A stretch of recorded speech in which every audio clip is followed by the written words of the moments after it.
Hello, sir. Hello, sir. Good afternoon, everyone.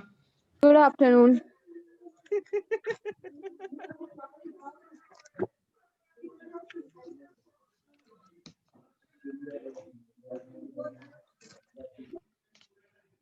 So I'm ready to respond your query, clarification, anything. You ask me some. Sir एक बार correlation और regression दोबारा से repeat करवा, मतलब overview दे दो please एक बार. Okay, correlation and regression both sir. और जहाँ पे इनके एप्लीकेशन होगी ना, वो एप्लीकेशन वाला भी एक बार दोबारा से बता देना. ठीक है, ठीक है. हाँ जी.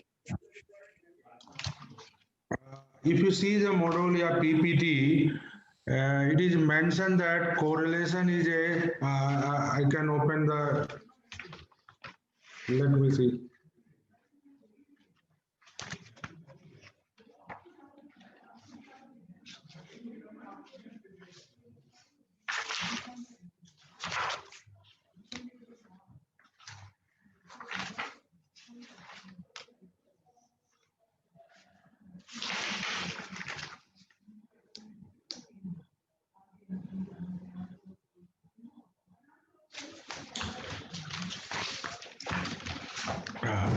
What is the definition of correlation?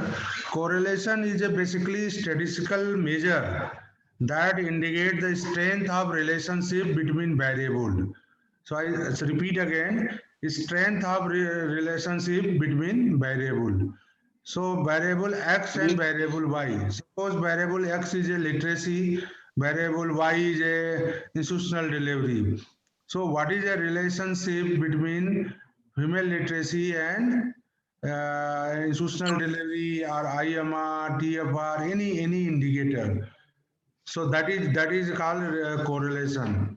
And strength of relationship you can measure in 5 category. As I already told you, 0 to 20, but 20%, first 20%, then 20 to 40%, then 40 to 60%, 60 to 80%, 80 to 100%. So these are the 5 category.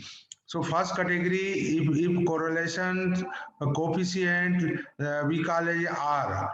So if the value of correlation coefficient less than 20, so you can say it is a very weak correlation. If it is a 20 to 40 bracket, so you can say weak correlation. And if it is a 40 to 60, below 60, that is a modest correlation. If it is a 60 to 80, it is a strong correlation. If more than 80 or above, that is a very strong correlation. So strength of correlation you can measure in 5 category. And second thing, that value of correlation lies between -1 to +1. Minus means that is a inverse relationship.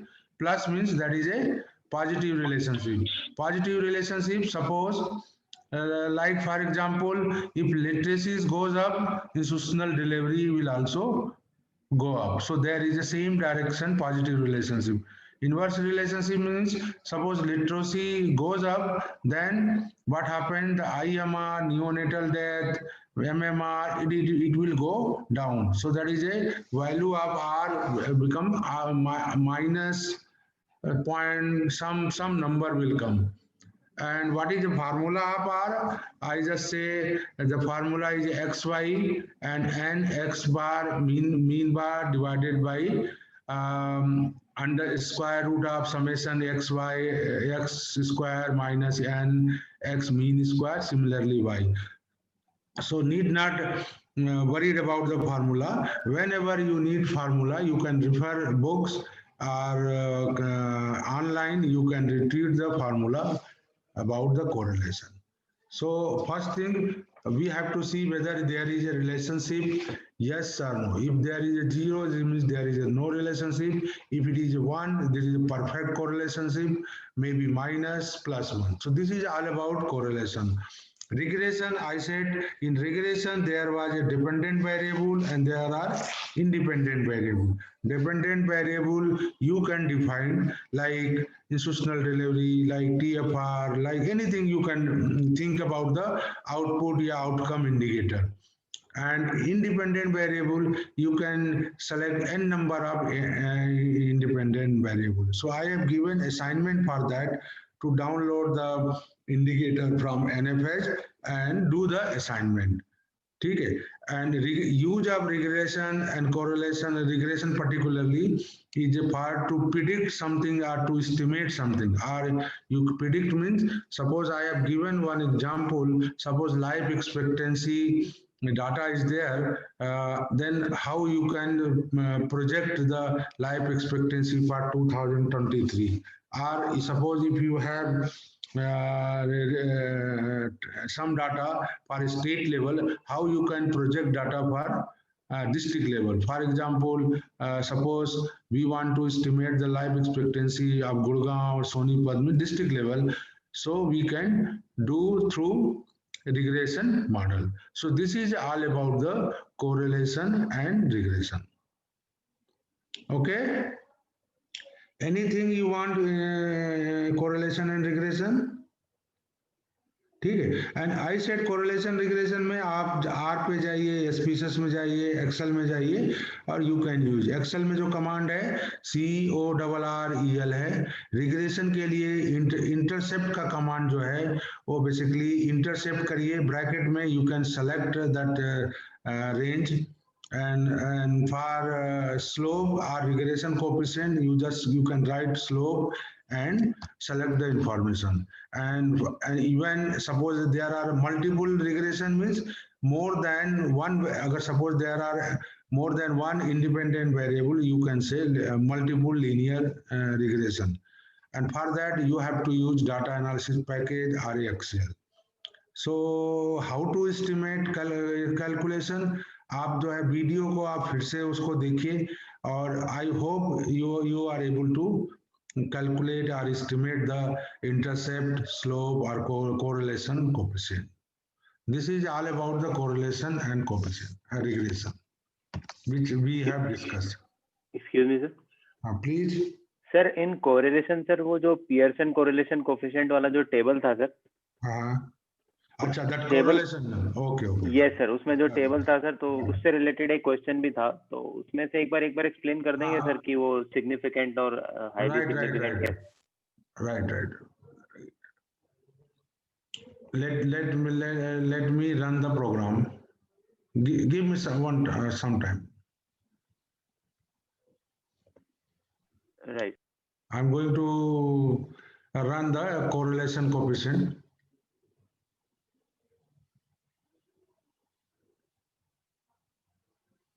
That is a day 3 or day 4. I don't know. Descriptive. Day 4.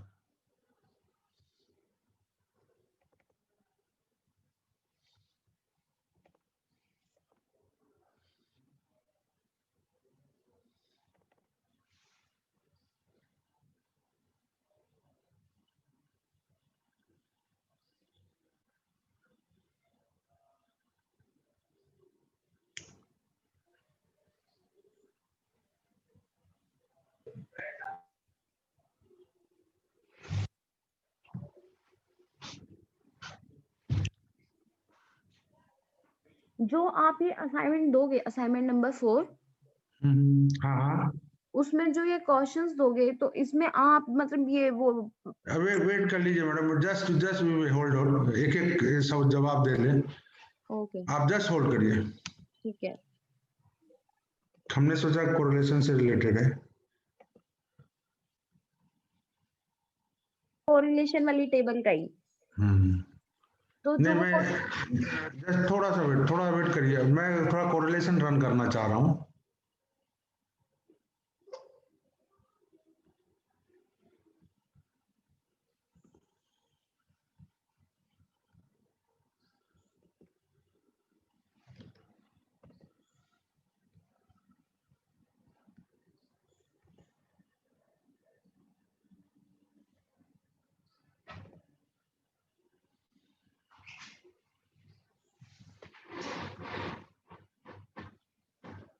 मैं input file खोल रहा हूं, just give me 1 minute.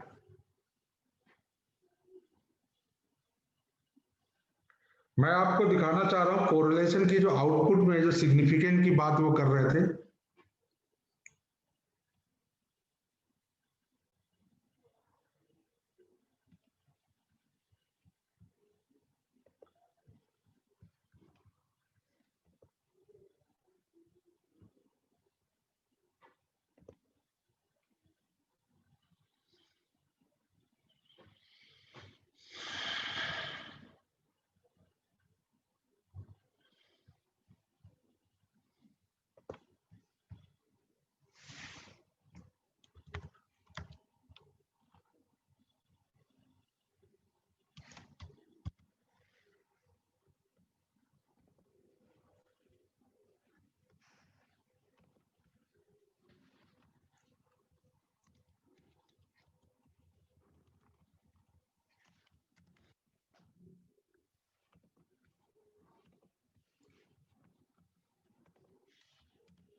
Can you see the screen? अभी share कीजिए, अभी बस आ रहा, हाँ हो गई। हाँ हो गया। So हाँ you जी। can see the input file. I am going to run the correlation. So go to the analyze, and then here is a correlation, and this is a bivariate. So IMR correlation always between two variable. Pearson correlation, and this is a okay.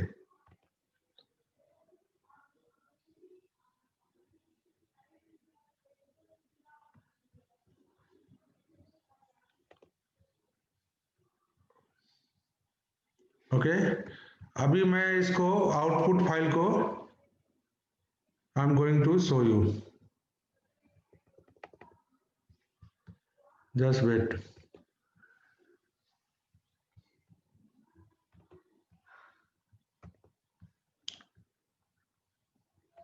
This is output file. Can you see the output file? Hello. Yes sir, yes. आप देखिए यहाँ लिखा हुआ correlation and this is a box. This is output. You can see Pearson correlation is a 0.827. Okay. And here it is written two-tail significant. That is a value of P. Here it is 0.000 means highly significant. Can you see 00? Yes sir, yes. If value of R is a 0.83, more than 80%, it is a highly significant. You can see the two-tail significant, that is a P value. It means significant. Here there is a double star is there. You can read here the double star. Correlation is a significant at the 0.01 level. 0.01 level means 99. 99. SPSS output shows that not only 95, 95 पे तो है ही. Why क्यों है? Because 0 is less than 0.05. So ये तो 95 पे तो है ही, but ये 99 पे भी है. तो this 0.83 is a significant. आपके 99 पे सिग्निफिकेंट है, 95 पे भी है और 99 पे है. सपोज ये P की वैल्यू 0.05 से ऊपर होता, मतलब मोर देन ग्रेटर देन 0.05 से होता, सो ये सिग्निफिकेंट नहीं कहलाता. तो अब this is one way. Second way जो से हमने कहा कि देयर आर 5 कैटेगरी है. अगर 0.8 आर एबव है so it very strong correlation. सो आप वहां पे कह सकते हैं 0.83 वेरी स्ट्रांग, और इससे आउटपुट से देख कर करें कि जो भी रिलेशनशिप है between this two is highly highly significant. इसी को हमने वो टेबल में दिखाया था, ये तो आपके कंप्यूटर में हो गया। Let us consider 0.83। Now I am attaching that sheet. Just wait a minute.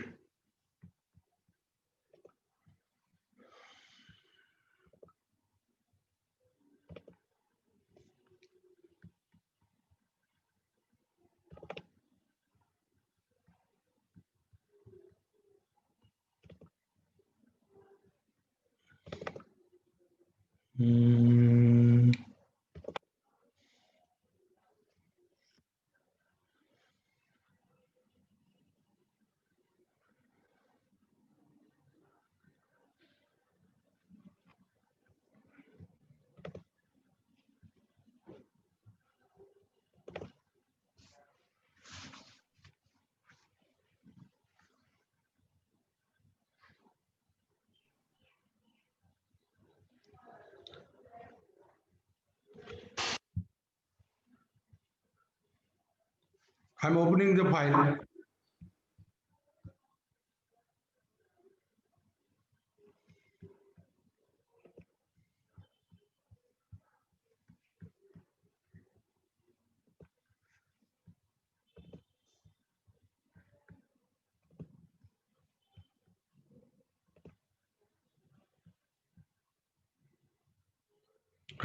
I think same table which you have in the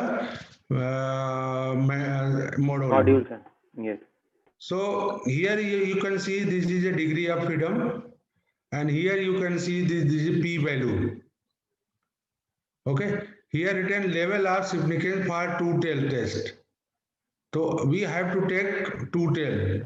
So that is this one 0.10, 0.05, 0.02, 0.01, 0.001, and 0.10. For 95 confidence interval, we have to see third column, first column, second column, and these are the third column. Okay, and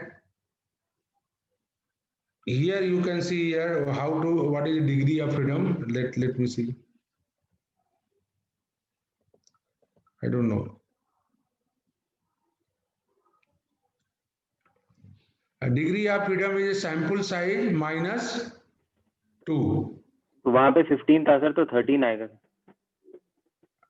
कहाँ पे? जो आपने वहां पे 15 था sir, n वही देख रहा है। वहां पे बेसिकली 15 था, तो 13 डिग्री ऑफ फ्रीडम है। बिल्कुल।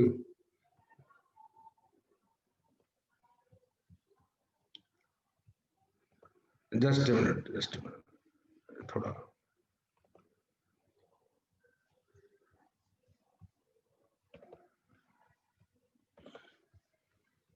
तो let us see 13 degree of freedom. आप देख रहे हैं यहाँ पे 13 डिग्री ऑफ फ्रीडम है, and this is a second column. Rather you can say third column.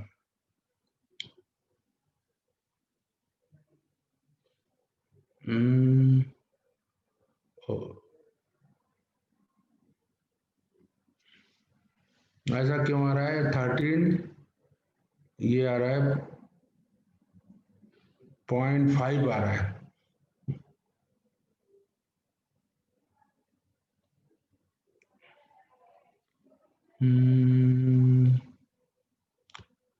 एक मिनट, मुझे देखने में कुछ गलती हो रही है क्या? एक सेकंड, मॉड्यूल देख लो।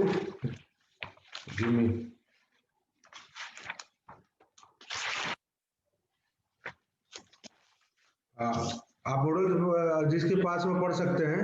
Looking at the table we find our calculated value is 0.86, exceeding the table value of degree of 0.976. Here in previous example, so there is a how many degree? 1, 2, 3, 4, 5, 6, 7, 8, 9, 10. These are the 10. 10 minus 2, 8 degree of freedom, and sir इसमें क्या जो nearest value उसके पास में है उसकी P की value लेते हैं क्या सर टेबल से? जैसे इसमें 0.86 के नियरेस्ट इज 0.765 बिकॉज क्योंकि नेक्स्ट वैल्यू तो 0.872 है, वो एक्सीड कर जा रही है नहीं देखिए, हमने नियर मॉडल में लिख रहा है, मॉडल में लिखा हुआ है देयर आर 10 है, तो डिग्री ऑफ फ्रीडम जो है 2 घट 8 गया हो तो गया सर। 8 हुआ, और उसकी जो वैल्यू आ रही है 0.765 है, 765 99 पे है, तो हमको ये ले रहे हैं 765, ये दिस इज कॉलम। तो वही मैं कह रहा हूँ सर, ये 0.765 हम क्यों ले रहे हैं, क्योंकि ये नियरेस्ट है 0.86 के कि किस लिए सर? नहीं, वो इसलिए रहे 99 पे ले रहे हैं, 0.01 इज ए 99। इवन आप इसको भी ले सकते हैं, 0.632 भी ले सकते हैं, 95 कॉन्फिडेंस में 0.632 ले सकते हैं। जैसे आउटपुट में आपने देखा 00 लिखा हुआ है, फुटनोट में लिखा हुआ है कि 0.01 लेवल, तो इवन जो है 95 पे तो है, हाँ सर 99 पे भी है, because 0.86 is a greater than 0.6 and 0.7, इसलिए हमने वो 99 पे लिख दिया है।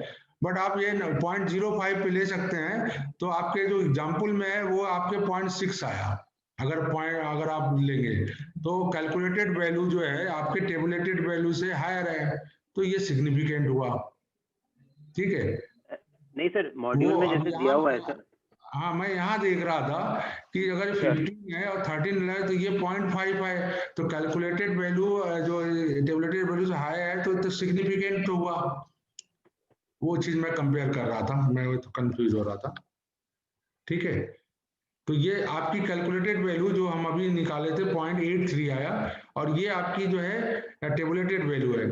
तो always if calculated value is greater than tabulated value, so you can reject the null hypothesis. In other way this is statistically significant. Same है जो हम लोग काई स्क्वायर की बात कर रहे हैं, आई थिंक सेम रूल अप्लाई जो है एवरीवेयर, टी टेस्ट एवरीवेयर है कि calculated if more than tabulated we can this is significant, और p की वैल्यू जो है अगर 0.05 से कम है तो जो हम जो है उसको सिग्निफिकेंट मानते हैं। Third is a confidence interval. तो आप इस एग्जांपल में देख रहे हैं कि आपकी 0.83 आया, वो that is greater than point, अगर 13 डिग्री ऑफ फ्रीडम 0.5 से, so it is a significant. आपके जो मॉडल में हमने दिया है वो इसलिए दे दिया 99 पे दे दिया, क्योंकि जब आप स्पीशीज के आउटपुट देख रहे हैं तो वो अगर वो उस पे है तो वो शिफ्ट करके स्टार स्टार करके लिख देता है।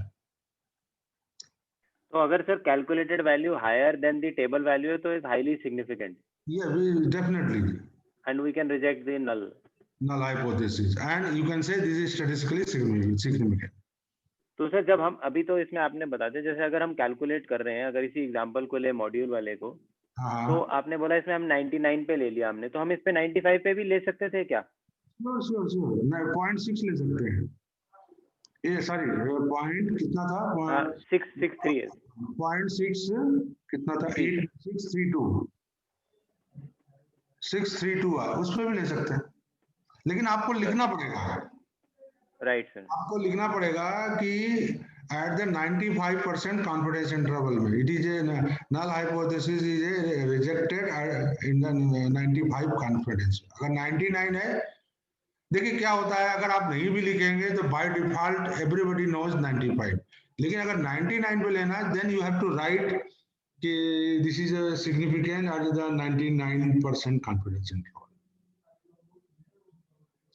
हमने कल बताया था कि जो 99 का जो इंटरवल है वो छोटा होता है, 95 का उससे बड़ा होता है, 99 का उससे बड़ा होता है, तो बीच का 95 मिडिल है, इसलिए 95 लेते हैं। ठीक है, राइट सर, राइट।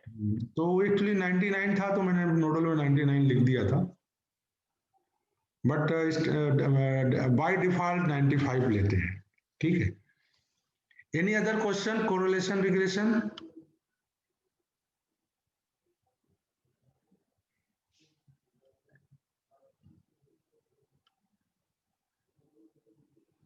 ठीक है, अभी तो नहीं याद आ रहा है, कोई बात नहीं, बाद में भी आप व्हाट्सएप करके हमसे पूछ सकते हैं कभी भी, एनी टाइम, या अभी डेमोग्राफी क्लास में भी हम वापस आएंगे तो आप पूछ सकते हैं। ठीक है, ऐसा हम ये नहीं कहेंगे कि आप ये नहीं उस समय क्यों नहीं पूछा है। तो प्लीज आप इसको रिवाइज करिए और देखिए। Right sir, thank you sir. और भी कोई सवाल, एक दो सवाल और पूछ लीजिए ताकि थोड़ा सा और कॉन्फिडेंस आ जाए। देखिए, मैं ये चाह रहा हूं कि अगर आप जो समर ट्रेनिंग करने जा रहे हैं, मे बी आफ्टर 2 मंथ आप स्टार्ट करेंगे गर्मी में, मार्च के बाद, तो आप जब रिपोर्ट बनाएं तो at least chi square, T test कहीं लगाइए, क्योंकि ये लग जाएगा। अगर कैटेगरी डाटा है तो काई स्क्वायर लगाइए, सिग्निफिकेंट, ये सब थोड़ा सा आप यूज करिए।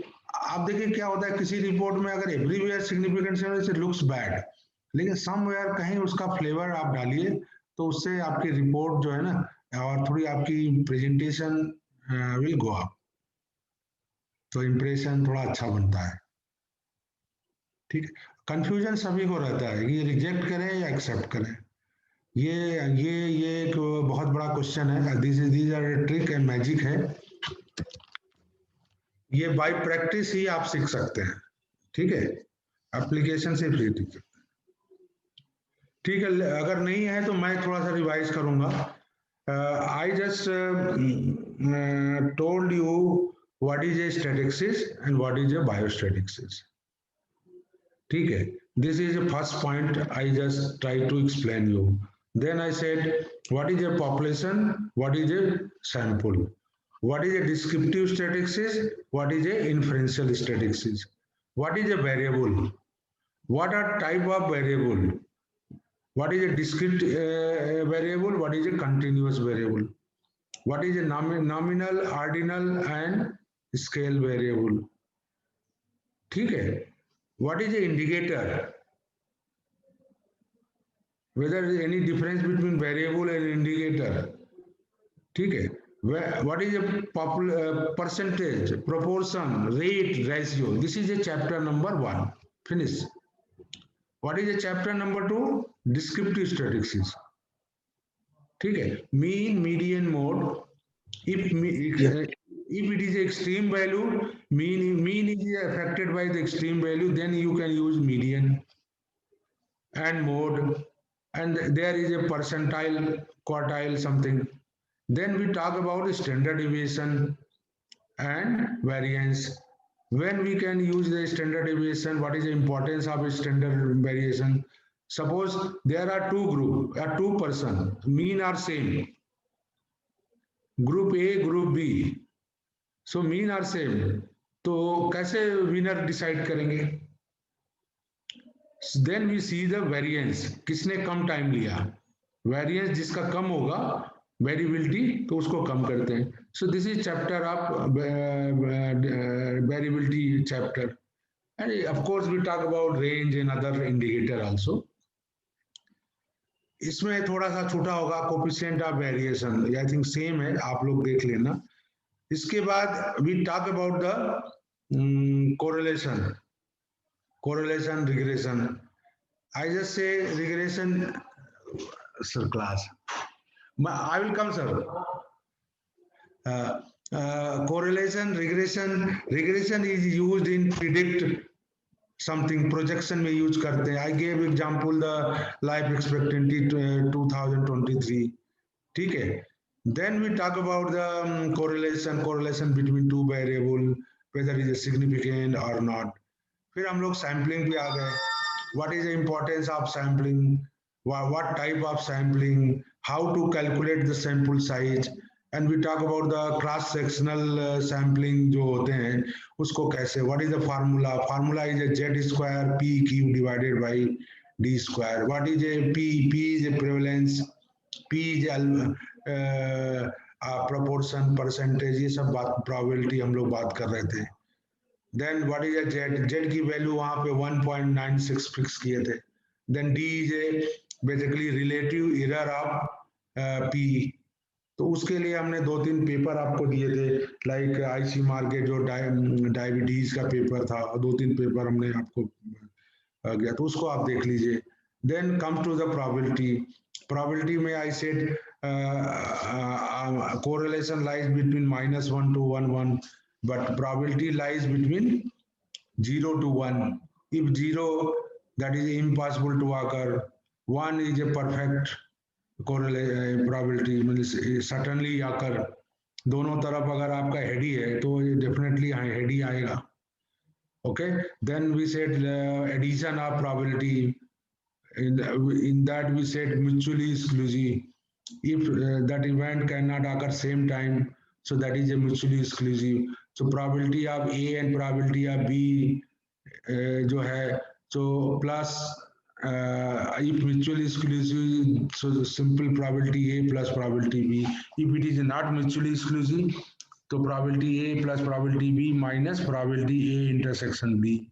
Similarly, conditional probability, multiplication probability, and we discuss about small example.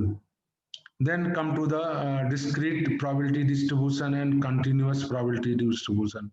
Binomial and Poisson is a discrete probability distribution, and normal is a continuous probability distribution. We set the formula NCX, PX, Q, n minus X, and then Poisson distribution e to power lambda कुछ था, normal के भी थे, but हम लोगों ने table से जो टेबल ए बी सी था, सॉरी बी सी डी था, वो बाइनोमियल पॉइजन एंड कंटिन्यूअस के थे. Then we talk about the R से कि कैसे उसको हम डिस्क्रिप्टिव स्टैटिस्टिक्स और inferential statistics and binomial distribution को कैसे कर सकते हैं. साथ में एक्सेल और एसपीएसएस को भी हम लेते स्लोली हम आपको दिए. ठीक है. Then we come to the test of significance. If it is a category wise data we can apply chi square, and if it is a two independent group we can apply independent. If it is a pre and post baseline inline we can apply pair, and if it is one sample we can apply one sample. So this is all about sample. Even statistics में जो भी हम लोग बताया आपको बताया, only this is are the basic statistics, advanced statistics नहीं. हमने थोड़ा सा टच किया रिग्रेशन के करके, थोड़ा टेस्टिंग करके स्टॉप किया.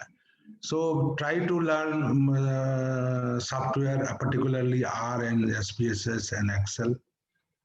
And आपके CV में लिख सकते हैं कि okay, data analysis through Excel, R, SPSS.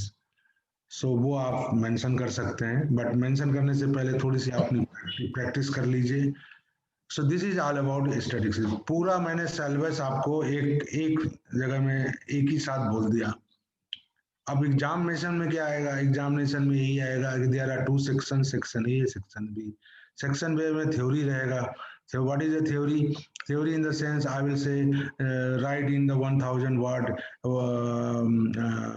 type of sampling, sources of data, difference between population and sample, difference between inferential and descriptive statistics, difference between bio and statistics. So these are the I would say theoretical. मतलब there is no number you can mention. Where is a technical subject, I may say it's like t-test आपने दिया. I will just show you output, and I will say there are 3 ways to see the whether significant है या नहीं. What are the 3 ways? Please write down. तो आपको 3 way लिखना है. If you write down 3 way, you will get the full mark. और suppose sampling की table दे दिया, नॉर्मल डिस्ट्रीब्यूशन या बाइनोमियल डिस्ट्रीब्यूशन का टेबल दे दिया और आपको बोला कि आप यहाँ निकालिए. So either you can do in formula से, एनसीएक्स से निकालिए या टेबल से निकालिए. और आपको क्या कहते हैं कोरिलेशन जो है आप उससे फार्मूला से निकालिए चाहे आउटपुट से निकालिए. So this is all about एक आउटलाइन ओवरव्यू ये है. If anything else please ask me. ठीक है, कुछ पूछना है तो पूछिए, 5-10 मिनट और है. Sir, can I ask one question? Please. पूछिए. Sir, there is one question in previous year question paper. हाँ. Sir, describe mapping and listing activity under National Family Health Survey for 2015 and 2016. Sir, इसमें क्या लिखना है? Theory question. वो नहीं रहेगा, वो आपको डेमोग्राफी में रहेगा। नहीं सर, ये स्टैटिस्टिक्स का क्वेश्चन पेपर है। तो पढ़ाए होंगे ना। हमने क्या किया था, एक गेस्ट फैकल्टी को कहा था कि आप नेशनल सर्वे में how to mapping and listing है, ठीक है। ये जो क्वेश्चन आप बोले, ये डेमोग्राफी जब क्लास हम पढ़ाएंगे, डेमोग्राफी क्लास में हम आपको पढ़ाएंगे, and this question will be comes under the demography के एग्जामिनेशन में आएगा, ठीक है।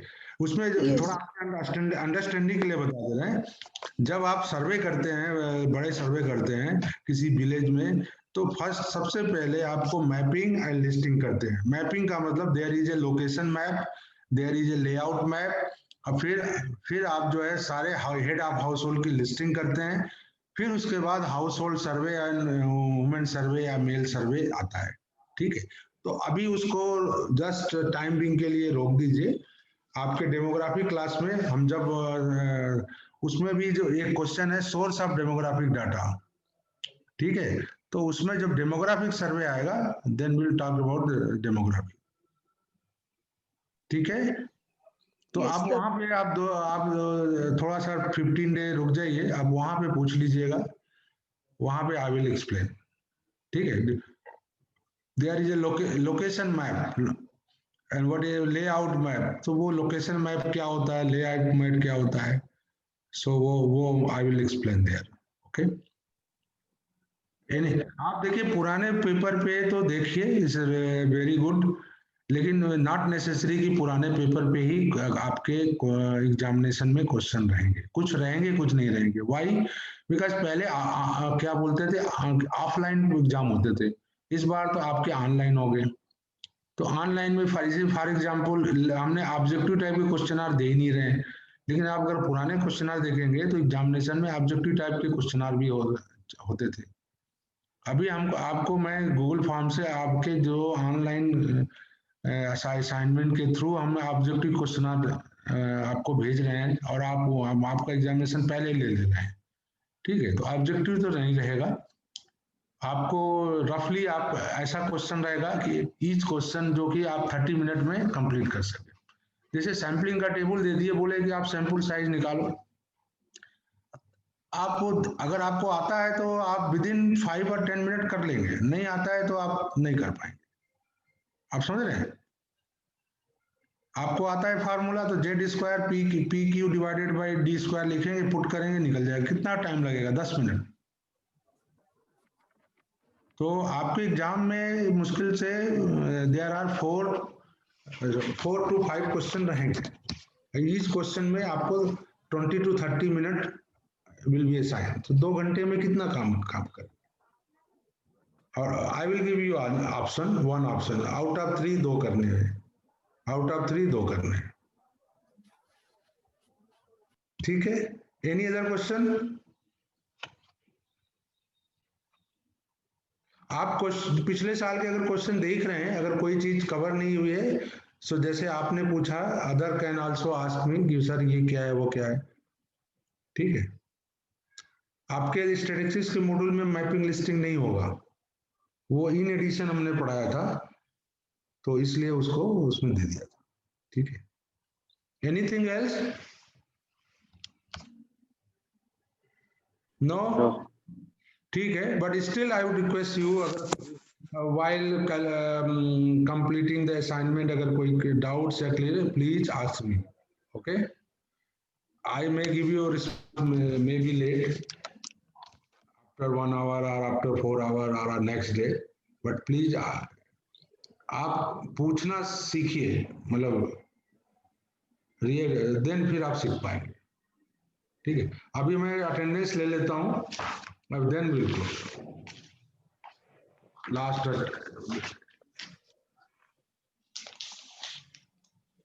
अटेंडेंस में क्या करना, मुझे सिर्फ ये बता दीजिए कि कोई जो सुबह नहीं आया हो और अभी आया हो। Let me see the roll number 19, roll number 46, 37, 56 छोड़ दिया है, एंड 94, 113, 114, 18, 19, 72, दर्शन।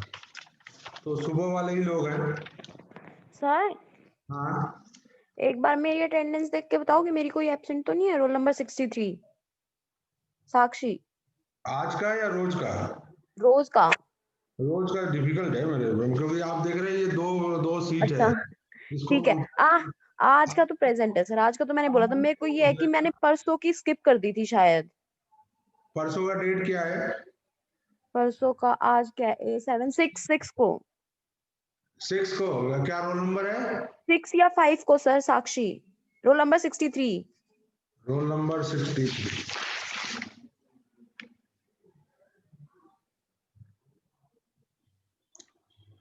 आपका अटेंडेंस है 6 को भी है, 7 को भी है, 8 को भी है। साक्षी 63 का 4th को नहीं है। 4th को आप absent थे। सर मैं तो हमेशा होती हूँ। मैं तो को होस्ट भी थी। हाँ, तो वो आप जब यस सर नहीं बोलेंगे तो कैसे? 4th वो को नहीं मिस है। हो गया होगा सर। 4 को मंडे को मिस हो हाँ, रखा है सर। ठीक है कर। लेकिन आप लोगों को पूछना है ना, तो आप 2-3 दिन का टाइम के बाद आप पूछ सकते हैं। अभी थोड़ा सा कंपाइल कर लेना, तो आप नेक्स्ट वीक में पूछ सकते हैं। ठीक है। ठीक है। आप सिंस ओके सर। आप सीआर हैं तो आप हमसे डिस्कस कर लीजिए कि हाँ किसका। जी। आई विल टेल यू कि भाई क्या सिस्टम क्या है, कितना कम होना चाहिए एग्जामिनेशन पॉइंट ऑफ व्यू से। सर वो अपने बेसिस पे 75% तो कंपल्शन है ही है सबकी अटेंडेंस। अच्छा, 75 से नीचे है तो देन प्रॉब्लम है ना। हाँ फिर उनको एग्जाम नहीं देने देंगे। तो आप हमसे पूछ लेना 2-3 दिन। आप इस वीक छोड़ देना, हाँ इसे जी मंडे भी छोड़ देना, ट्यूसडे वेडनेसडे को आप पूछ लेना। ठीक है। Why I'm saying so, I will compile in one sheet, okay फिर आप पूछ लेना तो I am able to tell कि भाई कोई स्टूडेंट ऐसा है जो 75 से नीचे है या नहीं है। ठीक ठीक है। है सर। ओके ठीक। Sir. Anything else? Yes, sir. Sir, I want to know about Python, sir. Sir, Python का कौन सा वर्जन अगर हमें यूज करना है तो कौन सा डाउनलोड करना है सर? और लेटेस्ट करेंगे। आप थोड़ा सा वेट कर लीजिए 2 हफ्ते का। सर हम जस्ट बेसिक जब डेमोग्राफी का आएगा ना, तो मैं उसको देखता हूँ। मैंने डाउनलोड किया, लेकिन अभी मेरे को बड़ा डिफिकल्ट है कि वर्जन कौन सा है। सर पाइथन सर नाम पूरा एक बार बता दीजिए सर। बस पाइथन वीएस और समथिंग सर। नहीं, पाइथन ही बोलते हैं। उसके जो इंस्टॉल करने के 2 मेथड होते हैं। हाँ जी सर। अगर होगा तो मैं आपको आप लोगों को मेल कर दूंगा कि काइंडली जो है please install Python in your computer. ठीक है। ओके वो मैं अभी थोड़ा सा गिव मी सम टाइम, ये थोड़ा बायोस्टैटिक्स का थोड़ा मैं कंपाइल कर लूं, yes and I will send you before class. I will send you Python के। Okay sir. आप लोगों को पाइथन बताना चाह रहा हूँ। देखिए, मैं भी फ्रैंकली स्पीकिंग, ये चाहे एसपीएसएस हो, चाहे आर हो, चाहे पाइथन हो, even I my self also not expert. ठीक है। हमारे साथ क्या है एज ए टीचर कि मैं साल में 1 महीना यूज करता हूँ, फिर छोड़ देता हूँ। फिर आप अगला बैच आता है तो फिर अगला बैच में मैं एसपीएसएस करता हूँ। मुझे जब ट्रेनिंग मिलती है एसपीएसएस की, तो मैं अभी एमडीपी में 5 दिन की ट्रेनिंग किया था, ऑनलाइन ट्रेनिंग किया था। तो आई एम स्टेटिस्टिशियन हूँ, I am expert, data analysis का एक्सपर्ट हूँ, क्योंकि मेरी ट्रेनिंग वही है। मैं 20 साल से उसी में पढ़ा हुआ हूँ। तो मैं थोड़ा सा भी देखता हूँ तो वो रिस्टोर कर लेता हूँ। फॉर एग्जाम्पल कोरिलेशन, रिलेशन क्या लॉजिक क्या है। आप लोगों के जैसे कर्नल आपके लोग 3-4 लोग हैं जो बीटेक एमटेक किए हैं, उनके लिए कुछ नहीं है। प्रॉब्लम क्या है? कमांड है। वी डोंट नो कमांड, तो कमांड देखना पड़ता है। कमांड के लिए आई वुड सजेस्ट कि आप यूट्यूब पे जाइए, just you right anything, you right regression and R commander, that YouTube will tell you what is the command, how you will proceed. आप उसको 2-3 बार फॉरवर्ड बैकवर्ड करके देखिए, आपको मालूम हो जाएगा। फॉर एग्जाम्पल आपको मॉर्निंग में टी टेस्ट का दिखाया था, इंडिपेंडेंट टी टेस्ट का। तो आपको पता हो जाएगा कि हाइट वेट है, आपको कहाँ जाना है, कंपेयर मीन करनी है या वन सैंपल करना है, वन डिपेंडेंट, किधर कमांड को प्रेस करना है, you will come to know. ठीक है, ये जितने भी कंप्यूटर होते हैं बाय प्रैक्टिस आता है। इवन पीपीटी हो, वर्ड हो, एक्सेल हो, आप अगर वर्ड में इतने सारे कमांड है, even I don't know, even you can't say कि मेरे को वर्ड में सारा कमांड पता है, नोबडी कैन क्लेम। क्यों? क्योंकि इतने सारे वर्जन आते हैं, 5 साल के बाद सारा सब चेंज हो जाता है, सब न्यू चीजें आ जाती है। आप आज सीखेंगे, 5 साल बाद सब खत्म हो जाता है, फिर आपको फिर से सीखना पड़ता है। हमें क्यों पता है? डॉस वर्जन में मैंने लोटस सीखा हुआ है, अभी एक्सेल आ गया तो एक हो गया। उस समय word perfect and word star हुए करते थे, अब वो वर्ड हो गया। हम पहले फोर्ट्रान सीखते थे, अब जो है आर आ गया। तो ये थोड़ा सा डिफरेंस है, तो ऐसा कोई वो नहीं है, लेकिन कोई भी कंप्यूटर के सॉफ्टवेयर होते हैं वो प्रैक्टिस से ही आता है। जितना प्रैक्टिस करेंगे, और दूसरी चीज लॉजिक से, आप कितना भी प्रैक्टिस करेंगे और आप लॉजिक ही नहीं पकड़ पाएंगे तो आप नहीं सीख पाएंगे। लेकिन आप लोगों के साथ क्या है, अगर मेरे में आप में डिफरेंस अगर क्या है, क्योंकि आप लोग क्या है डिजिटल वाले लोग हैं। आप मेरे को अगर आप मोबाइल देखेंगे, so I am using maybe 10-15 command आपके मोबाइल में, और आप लोग 100 कमांड यूज करते हैं। ठीक है, तो you can learn very fast compare to those who are little old. ठीक है, सो I will send you some how to install Python and other thing. ठीक है, and डेमोग्राफी में टाइम मिलेगा तो I will spend 1 or 2 days and teach you how to handle the Python software, particularly in data analysis. I can tell you how to do the data analysis.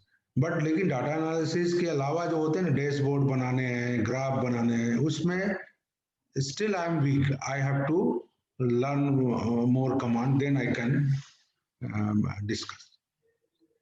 Okay, anything else? No, sir. So okay, best of luck for next module. Thank you, ठीक, sir. and we'll I think maybe 25th or 24th, after 2 weeks again I will come for demography. Okay, bye bye. Bye, sir. Good Thank you, sir. afternoon. Thank you, Good sir. afternoon, sir. Thank you, sir. Thank you, sir. Good afternoon, sir. Thank you. Thank you, sir. Thank you, sir.